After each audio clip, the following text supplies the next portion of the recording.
사도신경으로 함께 신앙 고백 드리겠습니다. 나는 전능하신 아버지의 하나님 천지의 창조주를 믿습니다. 나는 그의 유일한 아들 우리 주 예수 그리스도를 믿습니다.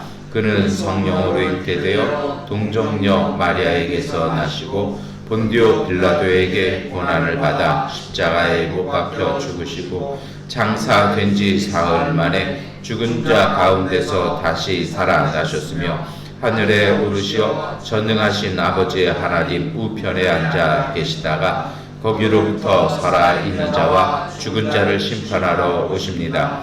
나는 성령을 믿으며 거룩한 공교회와 성도의 교제와 죄를 용서받는 것과 몸의 부활과 영생을 믿습니다. 아멘. 찬송가 93장 찬송 드리겠습니다. 예수는 나의 힘이요 내 생명 되시니 보조 예수 나나 살면 죄 중에 빠지리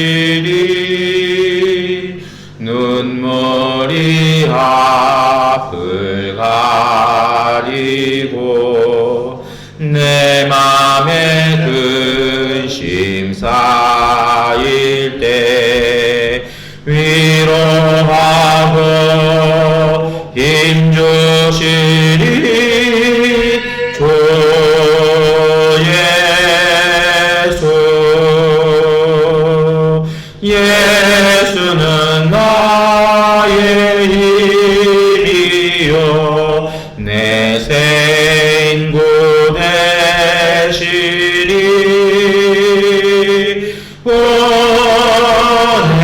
은혜를 간구하면 풍성히 받으리 햇빛과 비를 주시리 주수할 복식 많도다 귀한 열매 주시느니 주 예수 예수는 나의 힘이요 내 기쁨 되시니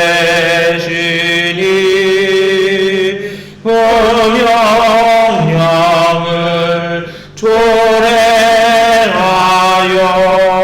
늘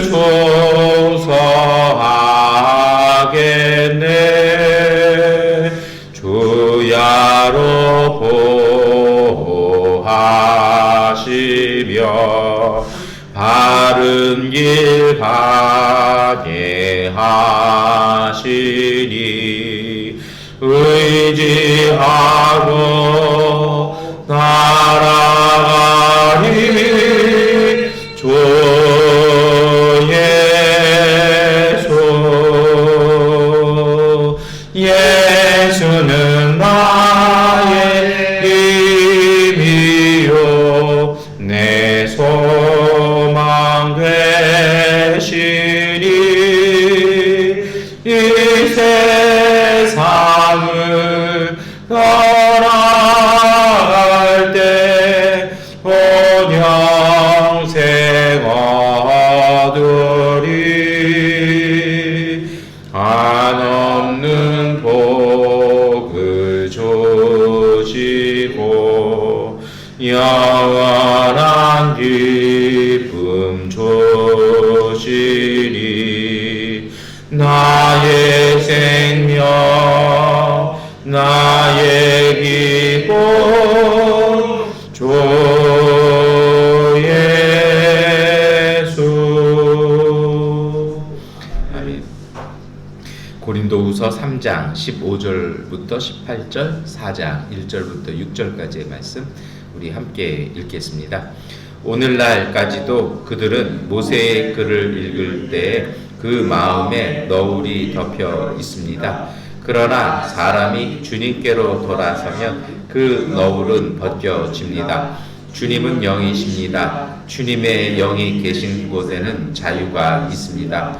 우리는 모두 너울을 벗어버리고 주님의 영광을 바라봅니다.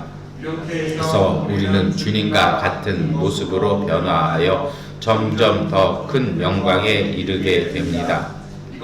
영이신 주님께서 하시는 일입니다.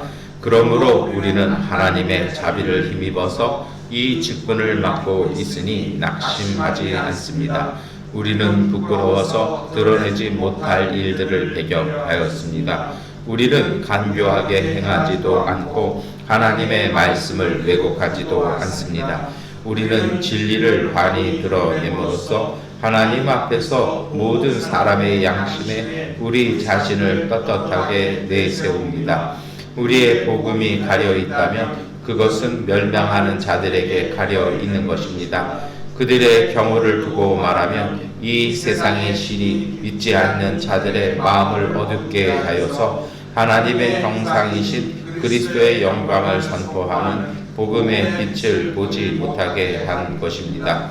우리는 우리 자신을 전하는 것이 아니라 예수 그리스도를 주님으로 선포합니다.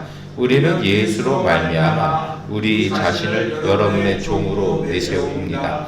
어둠 속에 빛이 비쳐라 하고 말씀하신 하나님께서 우리의 마음속을 비추셔서 예수 그리스도의 얼굴에 나타난 하나님의 영광을 아는 지식의 빛을 우리에게 주셨습니다. 아멘.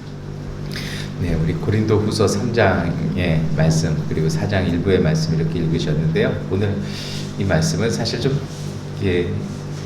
약간의 무슨 얘기인가 우리가 이럴 수 있어요. 왜냐하면 구약 성경을 잘 모르시거나 아니면은 아셔도 이거는 좀 혼동이 와요. 왜냐하면 갑자기 사도 바울이 그 수건 얘기를 하거든요. 이게 왜 그러냐면 여기서 나오는 너울이라는 게 뭐냐면 이게 지금도 이렇게 보면은 아니면 그 옛날 영화 같은 거 보면 바리새인들 보면 이렇게 하얀색 두루머리 이렇게 하고 있잖아요. 멋있어요. 개인적으로는 멋있다고 생각하는데요. 또 제가 이상한 분 한 분을 봤는데요.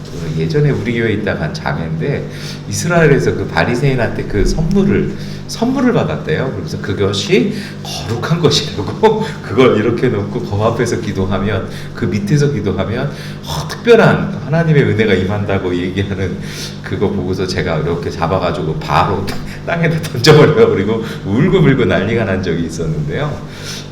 그게 바로 이 너울입니다. 그래서 지금은 그거 안 써요. 대신에 이렇게 빵모자 같은 거 이렇게 쓰거든요.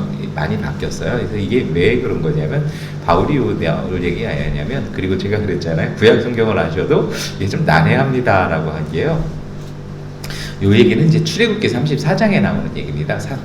모세가 시내산에 올라가서 하나님께 그 두 계명 돌판을 받아서 내려왔습니다. 딱 받아서 내려오니까 얼굴에 너무 빛이 나는 거예요.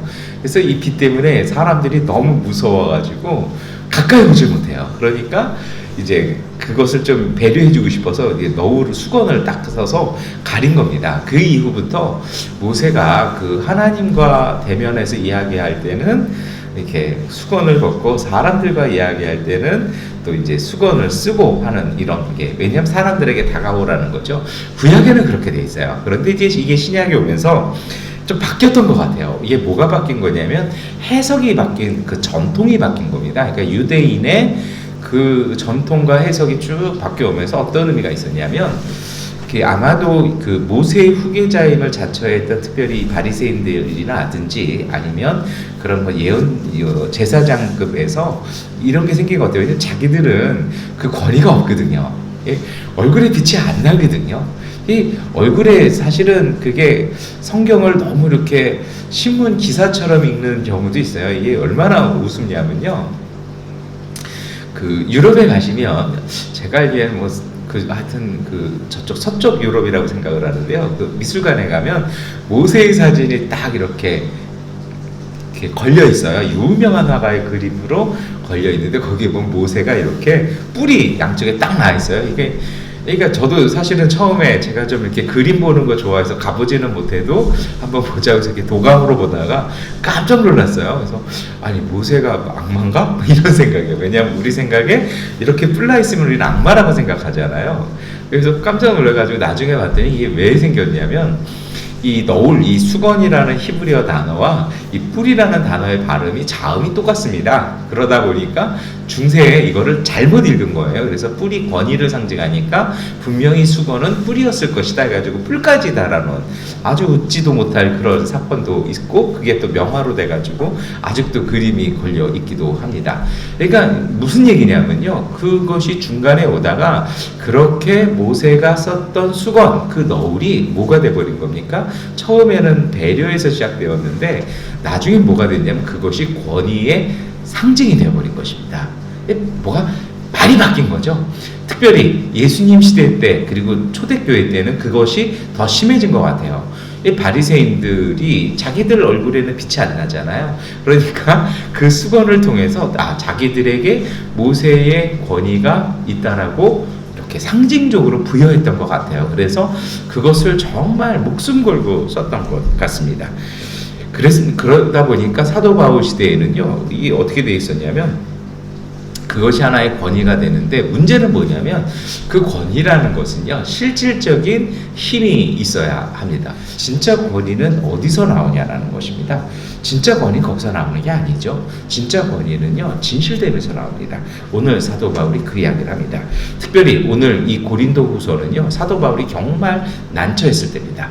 고린도 교회를 본인이 개척했어요. 그리고 떠난 사이에, 그리고 그 사람이 전도 여행을 하는 사이에 다른 곳에서 자칭 사도라고 얘기하는 사람들, 그 유대인들이 들어와서 사도 바울을 신랄하게 공격하기 시작합니다. 그는 외모도 볼품없고 설교도 잘 못하고 성격도 이상하고, 특별히 그는 예전에는 교회를 핍박했던 문제 있는 사람이라고 공격을 하면서 바울이 전한 복음, 다시 말하면 진짜 복음과는 다른 약간 이단에 가까운 이야기, 신비주의적인 하는 것들, 자기들을 통해서만이 그 은사가 임한다라는 말도 안 되는 이야기를 딱 하면서 교회를 뒤흔들어 놓습니다.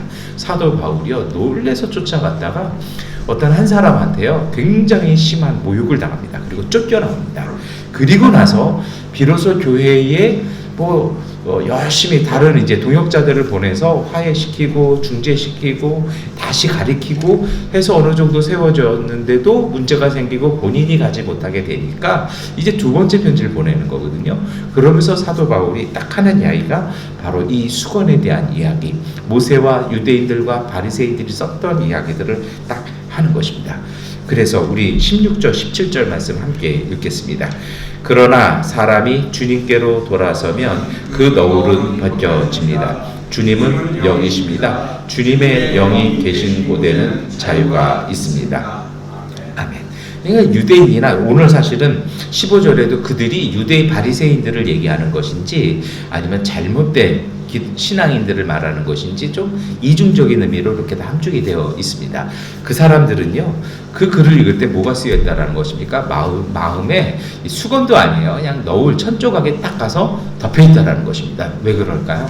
이것이 바로 가식이고 위선이고 허영이고 거짓입니다.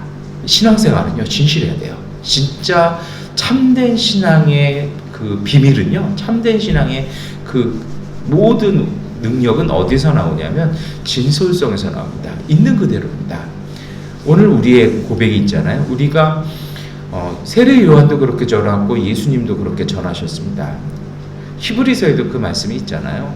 우리가 무엇으로 구원을 받습니까? 예수 이름으로 구원을 받죠.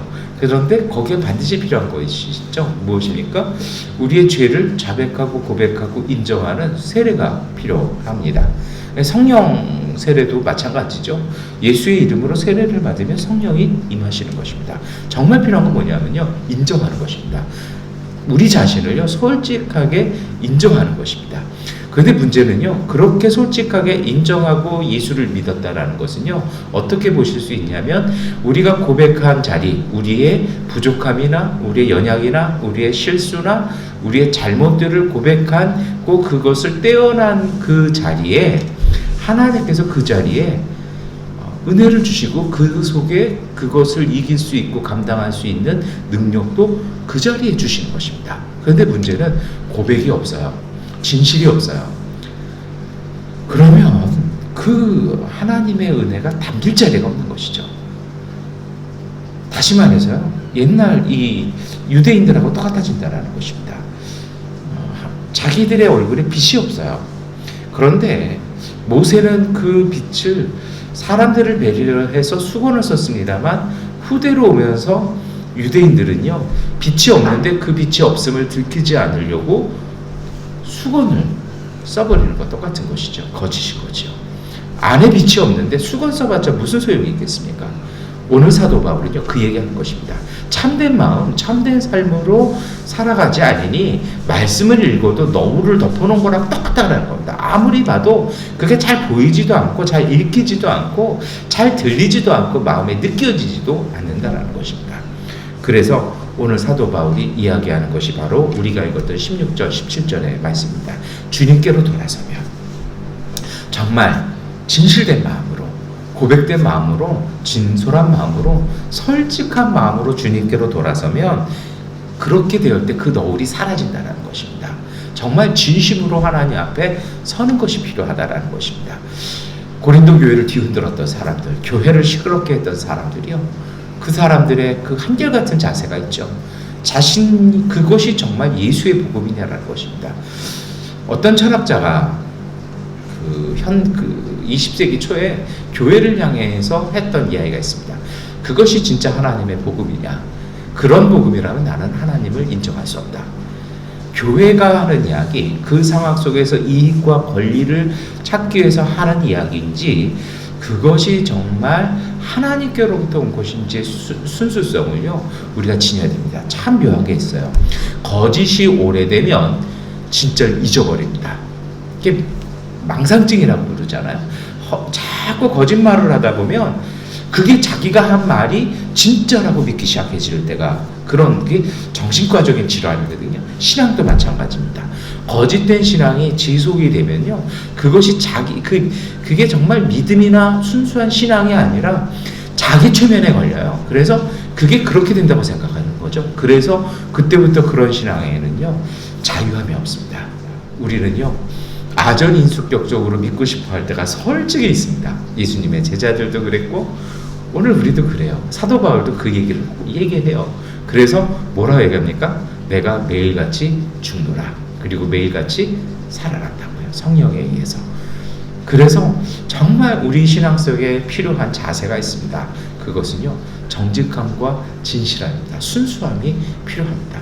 때가 묻었으면 때가 묻었다고, 내가 실수했으면 실수했다고, 그게 솔직히 하나님 나는 그건 싫습니다라고 얘기할 때는요, 그렇게 순수한 마음으로 하나님 앞에 돌아설 때 우리 마음속에 그 너울이 사라진다는 것입니다.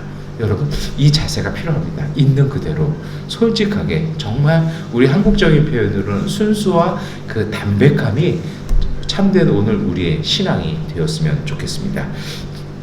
제가 그런 이야기도 들은 적이 있습니다. 어떤 한국의 설교자라기로 유명한 목사님은 평소에 자기가 입고 다니던 양복과 설교하러 다른 교회 갈 때 입는 양복이 틀리다고 합니다. 그때는 한 30년, 40년 돼서 이렇게 꼬맨 양복 입고 가신다고요. 그런데 참 무서운 게 뭔지 아십니까? 설교는 정말 그렇게 기가 막히게 잘하세요. 그런데요, 신문지상에 가끔씩 잊지 않을 때 되면 여짐없이 나오는 걸 봅니다. 여러분, 정말 중요한 것은 얼마나 말을 잘하느냐, 얼마나 많이 유명하냐, 얼마나 많이 글을 잘 쓰느냐가 아니죠. 오늘 우리의 있는 그대로의 삶입니다. 하나님은 그것을 보십니다. 그것이 정말 강한 힘입니다. 그게 진짜 강한 능력입니다. 그게 정말 삶에서 풍겨나오는 포스인 거거든요. 오늘 우리가 그것을 얻기 위해서 하는 것이라면요, 이게 뭔가 바뀐 겁니다. 정말 주님 앞에서 있는 그대로 솔직하고 담백한 삶이 되었으면 좋겠습니다. 주님의 영이 계신 곳에 자유함이 있다고 얘기하지 않습니까? 우리가 그렇게 솔직한 마음으로 하나님 앞에 설 때, 예수님 앞에 설 때 하나님의 성령께서 오늘 우리의 속박을 끊어버리십니다. 아무것도 없는데 오히려 부유해지는 그 은총이 여기에서 시작되는 것입니다. 그래서 바울은 계속해서 얘기합니다. 18절에 그렇게 섰을 때 그때부터의 참된 변화가 시작된다라는 것입니다. 그렇게 해서 우리는 참된 예수님의 성품, 예수님의 모습으로 변화되어서 점점 더 큰 영광에 이르게 된다라는 것입니다. 그 핵심 비결이 무엇입니까? 처음부터 끝까지가 똑같습니다. 솔직한 모습 그대로, 담백한 모습 그대로가 오늘 우리에게 필요할 것입니다. 이것이 오늘 우리 가운데 있으니 자신은요 낙심하지 않겠다는 것입니다. 자신이 예수 믿게 됐을 때나 사도 되었을 때나 아니면 지금이나 본인은 똑같다는 것입니다. 믿었을 때의 그 마음, 그 순수함 유지하고 있어서 때로는 일이 잘 안 돼도 본인이 낙심하지 않는다는 것입니다. 제가 오늘 말씀을 드리면서 그런 말씀을 해서 굉장히 사도 바울이 힘들 때라고요. 많은 고통을 받고 있었고요. 많은 공격을 받고 있었습니다. 그의 그 순수함, 그의 담백함이 어떤 것일까요? 그것이 바로 그 4장 2절에 나오는 것입니다. 첫 번째로 그는요 부끄러운 일이 있었습니다. 정말 교회를 핍박했던 일들 때문에요. 그것이 약점이 돼서 저런 사람이 스데반을 순교하게 만들었고 숱한 기독교인들을 박해했던 사람이 무슨 사도라고 저러고 다니냐라는 이야기들 나왔을 때 바울이 담대하게 얘기하지 않습니까? 나는 부끄러워서 드러내지 못할 일들을 배격했습니다. 내가 뭔가 몰랐을 때 했던 일들을 다 버렸다라는 겁니다. 주님 앞에서 버렸더니요 이제는 그 과거의 거에 연연해가지고요 아직도 마음치면서 회개하는 것이 아니라 주님이 한번 용서해 주셨으니 사해 주시고 새롭게 사도로 선교사로 살게 하셨으니 목회자로 살게 하셨으니 이제는 내가 내 삶에 충실하게 산다는 것이다. 그거면 된다는 것입니다. 하나님께서 용서해 주신 과거를 가지고 왜 사람이 왈가왈부하는 일에 그 매여가지고 아직도 전전긍긍하는 것이 아니라 자기는요 그걸 철저하게 버려버렸다는 것입니다. 그리고 두 번째 그의 자세가 있죠. 간교하게 하지 않았다는 것입니다. 사람들 간교함이라는 게 그래요. 자기의 유불리를 따라서요 그때그때 생각과 태도를 바꾸는 것이 간교함입니다. 자기의 목적을 이루기 위해서라면 수단 방법 가리지 않는 것이 간교함입니다. 자기 그렇게 살지 않았다는 것입니다. 정말 주님께서 말씀해 주시는 대로 성령께서 이끌어 주시는 대로 때로는 그것 때문에 고되고 힘들었지만 있는 그대로 살았다는 것입니다. 여러분 그것이 바로 믿음의 길입니다. 세 번째로요. 그는요 하나님의 말씀을 왜곡하지도 않았다는 것입니다. 사람들이 좋아한다고 사람들이 싫어한다고 주님의 말씀을 바꾸지 않고요. 자신이 받았던 자신이 깨닫고 하나님께서 자신의 마음과 입속에 넣어주셨던 그 말씀 있는 그대로 그 말씀 때문에 때로는 고난도 당하고 때로는 배격도 당하고요. 때로는 모욕을 당하는 있어도요. 하나님의 말씀을 있는 그대로 선포하고 살았다는 것입니다. 그러한 모든 사람들이 모였을 때 비로소 되는 것이 진리를 드러내게 된다는 것입니다. 그래서 하나님 앞에서 모든 사람이 양심에 우리 스스로를 떳떳하게 내세우게 되었다는 것입니다. 여러분 오늘 이것이 우리가 살아야 될 힘, 우리가 살아야 될 신앙입니다. 우리의 있는 모습 그대로 옛날 우리의 과거가 아니라 하나님께서 새롭게 열어주신 길에 합당하도록 살아야 합니다. 유불리가 아니라 있는 그대로 솔직함과 담백함이 우리 가운데 최선의 길임을 믿었으면 좋겠습니다. 주님께서 주신 뜻을요 어떤 경우에도 그것을 변치 않고 지켜나갈 때 오늘 우리는 하나님을 드러내게 되는 것입니다. 여러분 오늘 우리가 이러한 삶을 살기 위해서 필요한 것이 있습니다. 사도 바울은 우리에게 당부합니다. 그것이 바로 6절 말씀입니다. 우리 함께 읽겠습니다. 어둠 속에 빛이 비춰라 하고 말씀하신 하나님께서 우리의 마음속을 비추셔서 예수 그리스도의 얼굴에 나타난 하나님의 영광을 아는 지식의 빛을 우리에게 주셨습니다. 아멘. 이 모든 삶을 이끌어 나가는 핵심은 바로 이것이라는 것입니다. 어둠 속에 빛이 생겨라고 말씀하신 것은 창세기의 말씀입니다. 창조의 말씀이죠. 창조의 하나님께서 우리의 삶의 걸음걸음마다 새길 열어주시도록요. 그리고 정말 그 길이 예수 그리스도의 얼굴 안에 담겨 있는 그 빛이 오늘 우리에게 임하도록 하나님의 뜻을 분명한 하나님의 뜻을 아는 지식이 우리에게 주신 그 지식이 우리의 삶이 되고 우리의 길이 될 수 있도록 우리가 함께 기도했으면 좋겠습니다. 세상의 위협, 때로는 부끄러움, 두려움 때문에 때로는 불리함 때문에 돌아가는 것이 아니라 그 부르심에 합당하게 사는 길, 그 길은요 의외로 간단합니다.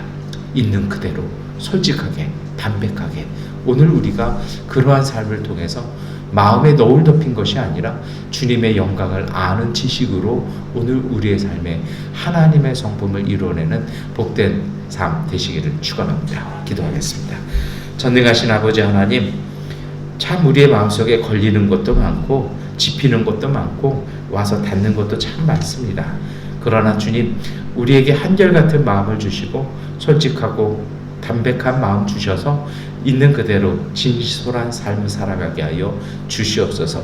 부끄러워하지도 아니하며 하나님 무서워하지도 아니하고 교만하지도 아니하며 너무 낮아지지도 아니하고 하나님 주신 길만 정확하게 걸어감을 통해서 행복할 수 있는 주님의 사람들 되게 하여 주시옵소서.